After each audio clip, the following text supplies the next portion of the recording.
Da Grande Vitória que vemos posicionado nesse instante é composto de integrantes do coral da Federação da Comunidade Espírita Leon Denis. A regente é Elza Valadão Leite Arcanjo. Solicitamos ao coral que solfeje uma melodia bastante suave, enquanto convidamos os componentes da nossa mesa de trabalhos.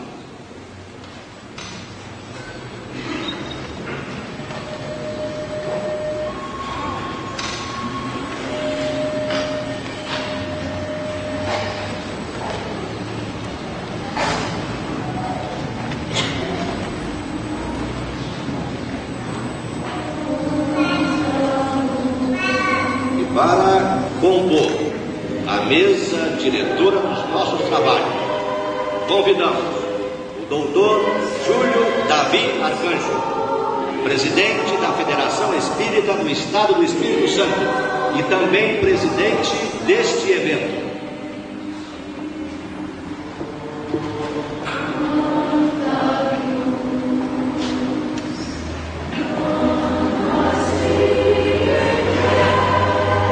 Convidamos agora o senhor representante da Federação Espírita Brasileira, senhor Alberto Nogueira da Gama. É de se ressaltar que o senhor Alberto ocupa naquela casa máter a Secretaria-Geral e é capixaba da cidade de Linhares. Também é um dos fundadores do Centro Espírita Paz, Amor a Deus, juntamente com o companheiro José Jorge e o saudoso José Ribeiro Gaspar.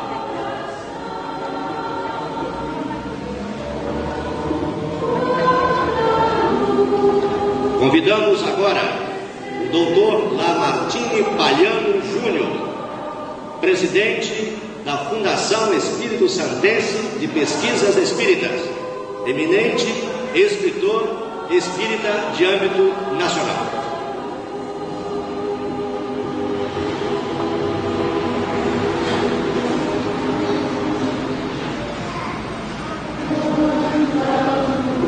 Convidamos a senhora Sueli Caldas Schubert, renomada escritora nas hostes espíritas brasileiras, que será nessa noite a nossa expositora.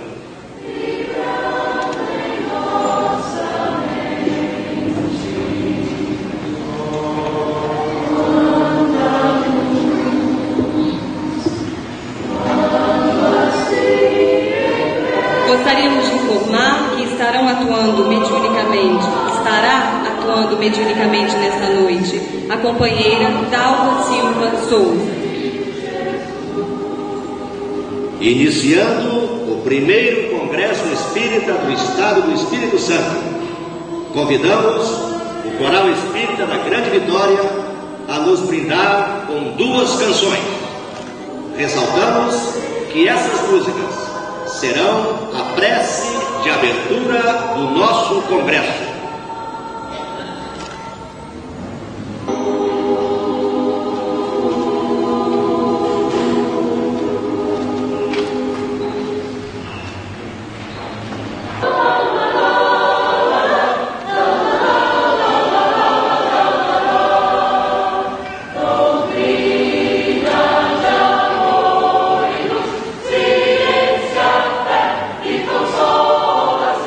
Prometida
Prezados companheiros, irmãos, é com muito prazer e emoção mesmo que nós chegamos a este momento. Gostaria de agradecer a presença de todos aqueles que, confiando no trabalho da Federação Espírita do Estado do Espírito Santo, nesta empreitada de organizar o primeiro Congresso Espírita do Estado do Espírito Santo. Agradecer aos companheiros que trabalharam na Comissão Executiva de Organização deste Congresso. E agradecer, em especial, a presença dos companheiros que aqui estão a nos honrar com suas presenças aqui nesta mesa. Ao nosso querido irmão Lamartine Palhano Júnior, presidente da FESP, e que, à frente de toda uma equipe, trabalhou a rigor diuturnamente para que o brilhantismo desta sessão solene de abertura do Congresso pudesse ter mais brilho. Quero agradecer a presença da nossa companheira Sueli Calda Schubert, que, deixando as suas tarefas em Juiz de Fora, para cá se desloca a fim de abrilhantar o nosso conclave. Quero também agradecer em especial a presença do nosso companheiro, nosso conterrâneo, Alberto Nogueira da Gama, representante do nosso estimado amigo Giovanni Borges, digníssimo presidente da Federação Espírita Brasileira. Gostaria que o nosso Alberto Nogueira da Gama levasse aos prezados irmãos trabalhadores da FEB o nosso abraço e o agradecimento pelo apoio que nos tem sido prestado enquanto presidente desta federativa.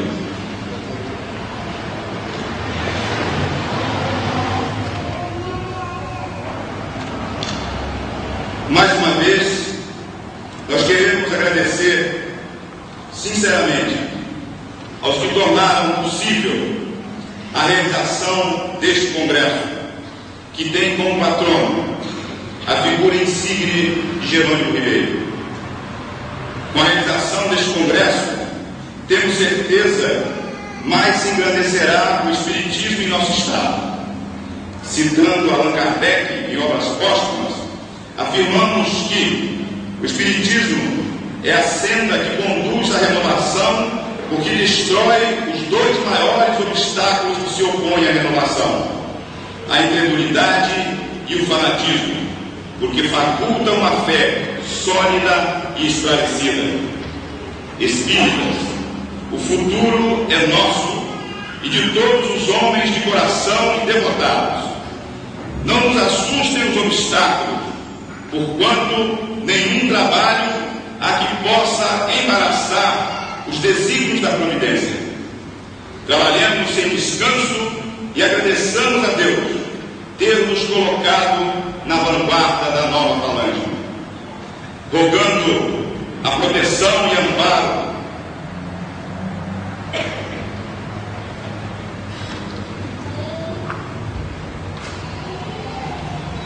dos amigos espirituais, e em especial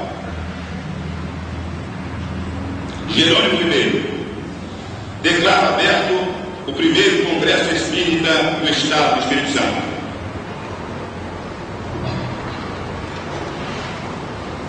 Neste momento, passamos a palavra para o Dr. Lamartine Palhão Júnior, presidente da FESP, que nos falará sobre o dossiê Jerônimo Ribeiro e dos objetivos deste congresso. Como sabemos, Jerônimo Ribeiro é o patrono oficial do nosso congresso.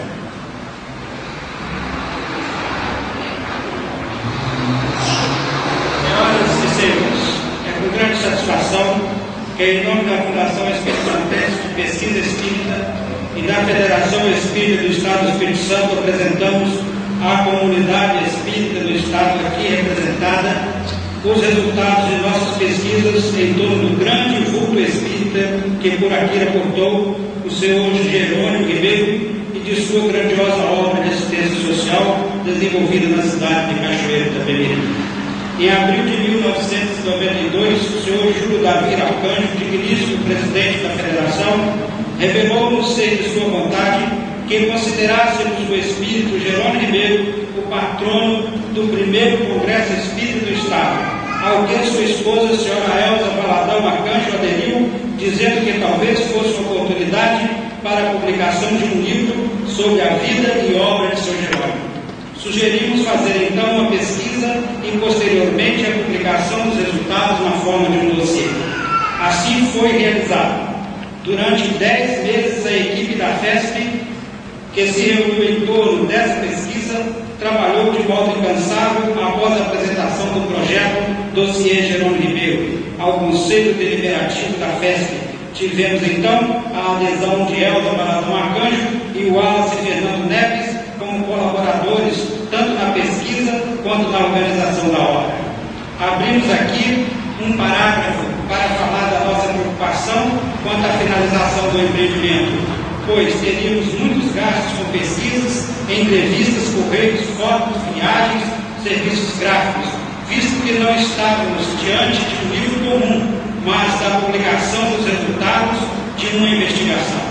Convidamos o senhor Mário Alberto Pereira de Castro Júnior, comerciante espírita e conselheiro da FESP, para que ele cuidasse da viabilização financeira do evento. Ele tomou todas as providências possíveis e no final conseguimos concretizar o intento. Mas não foi fácil nem barato.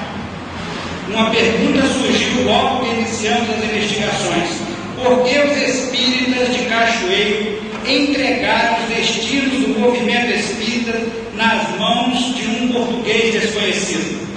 Perseguimos essa questão e foi do Estado de São Paulo que surgiram as primeiras respostas. Jerônimo Ribeiro não era um forasteiro qualquer. Falava-se antes que ele havia colaborado com a Anália Franco, mas ele era muito mais que um simples colaborador. Foi um dos principais colaboradores de Anália Franco. Ele, juntamente com os senhores Pio Francis Smith e José Augusto Smith, era um homem de confiança de Anália, responsáveis pela garantia da subsistência da Associação Feminina Beneficente e Instrutiva do Estado de São Paulo e suas filiadas, que não eram pouco, chegavam a 132 escolas e creches e asilos em toda São Paulo. Ele percorria o interior, recolhendo donativos, conseguindo assinaturas para as revistas, fazendo propaganda da associação e representando-a. Assim ficamos sabendo que ele fundou creches, escolas e abrigos por todo o interior de São Paulo. Ele foi representante da Anália nas escolas maternais de Rio Claro em 1908. Na instalação da escola de Limeira, foi considerado cidadão benemérito. Falou em nome da Associação Feminina na fundação da Escola Maternal Fé e Perseverança em Jaboticabal, São Paulo, só para citar alguns exemplos. Participou de muitas das instalações de unidades da associação, indo à frente para as providências iniciais. Ele era um homem de ação. Era amigo pessoal de espíritas como Caio Achutel, Viane Carvalho, Inácio Bittencourt e Luiz de Oliveira, entre outros. Em 1912, recebeu uma ordem espiritual para que fosse a Cachoeiro pois lá ergueria uma obra de grande significado. Essa ordem foi confirmada em reunião mediúnica presidida por Cair Lachuta, após serem avisados de sua vinda os espíritas de Cachoeiro. Já o esperavam. Organizou os espíritas da cidade em 1913 e a 13 de abril fundou a Associação Espírita Científica, Beneficente e Instrutiva. 3 meses depois, a sede estava pronta, a rua 25 de março de 1909, para assombro de todos. Seu Jerônimo providenciou para que o prédio não ficasse ocioso. Das 11 às 16 horas funcionava uma escola primária e à noite escola para adultos analfabetos, e também nos fundos um albergue noturno. Em 1916 fundou a Liga Brasileira contra o Analfabetismo, depois Liga Espírito Santense, que congregava várias escolas primárias. Fundou também o jornal Alfa em 1916, que depois tornou-se uma revista para a divulgação do Espiritismo. Em 1918, a 25 de dezembro, fundou o Asilo Deus, Cristo e Caridade. Valorosos companheiros o acompanharam em seus empreendimentos. Seria difícil enumerar a todos, mas gostaríamos de lembrar dos nomes de Pedro da Rocha Costa, Ricardo Gonçalves, Maria do Espírito Santo, Olímpia Santiago, Pedro Correia Reis, Lucina Reis, Enio Santos, Zame de Azevedo, Manuel Nunes Machado, Ângelo Maria Lione e tantos outros colaboradores e professoras que participaram daqueles acontecimentos de fé e de amor ao próximo.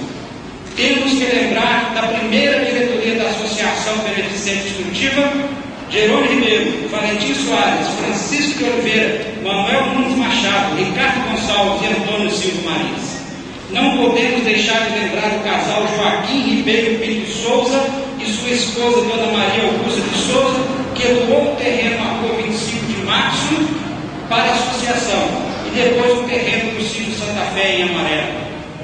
Todo o patrimônio acumulado por seu Jerônimo foi adquirido com uma finalidade específica, nunca sem objetivo, como se fosse para juntar riquezas materiais. O prédio da associação funcionava como centro espírita, escola, albergue e sede da Liga. O sítio Santa Fé abrigava orfanato, asilo para velhos, escola primária e profissionalizante, abrigo para alienados mentais e obsidiados. No terreno de Vargem Alta, comprado por 14 mil réis, a dona Alice Gomes, irmã do presidente do Estado, Nestor Gomes, foi construído um sanatório para crianças doentes no orfanato. Todo o terreno disponível era utilizado, em grande parte destinado para a escola agrícola. Todo esse esforço foi realizado em apenas 13 anos. Agora, sem infamia de nossa parte, foi estabelecida a história da Odisseia de Jerônimo Ribeiro em nosso Estado. Trazemos à presença dos senhores fotos, documentos e testemunhos esclarecedores. Acreditamos que pouca coisa resta a ser recuperada, pois até o estandarte do asilo Deus, Cristo e Caridade foi reconstituído após minuciosa pesquisa iconográfica. Para eternizar essa parte da história do Espírito Santo, os resultados foram publicados neste dossiê que agora lhes apresentamos. O exemplar número 1 do dossiê Jerônimo Ribeiro já está sendo cobiçado. São tantos os que desejam possuí-lo como preciosidade histórica que a FESP coloca à disposição dos colecionadores para melhor oferta. Realmente, neste dossiê está contida toda uma saga de fé, a olhos vistos, pois Jerônimo Ribeiro e seus desassombrados companheiros trabalharam em nome de Deus contra as mais perversas calúnias e perseguições nascidas da inveja e do preconceito religioso, a ponto de ser necessário esconder da sociedade que as escolas fundadas pertenciam aos espíritas. Quantas e quantas vezes os espíritos precisaram avisar, a fim de que seu Jerônimo não caísse em emboscadas e tocaias pelo caminho. A sua mediunidade era espontânea e útil. Nunca a utilizou para proveito próprio nem para satisfazer os seus interesses humanos. Sempre em favor dos necessitados e das tarefas espíritas. Logo que chegou em Cachoeiro, encontrou uma epidemia de varíola. Um rapaz caiu doente e foi deixado abandonado.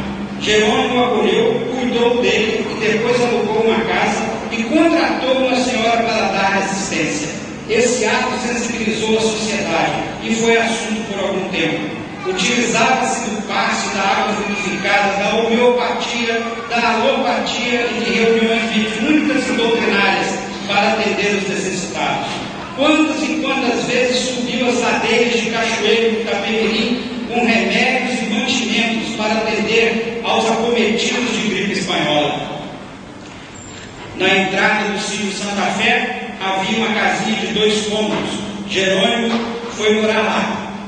Começou a abrigar crianças, velhos obsidiados em número de 12, de ambos os sexos. A atividade cresceu e alcançou níveis imprevistos. Daí ele considerou que devia oficializar a existência de um asilo. A 25 de dezembro de 1918, com outros cooperadores, fundou o asilo Deus, Cristo e Caridade. Um ano depois, inaugurava o 2º pavilhão. A cada ano conseguia levantar um prédio novo. Em 1921, o prédio destinado aos alienados. Em 1923, o sobrado considerado o prédio principal. A sociedade de Cachoeiro do Estado estava escandalizada com a grandeza e utilidade da obra. O governador Nestor Gomes fez um contrato com o asilo quanto ao atendimento dos alienados mentais e indigentes. Todas as atividades da associação do asilo foram reconhecidas como de utilidade pública. Certa vez contou-se 240 pessoas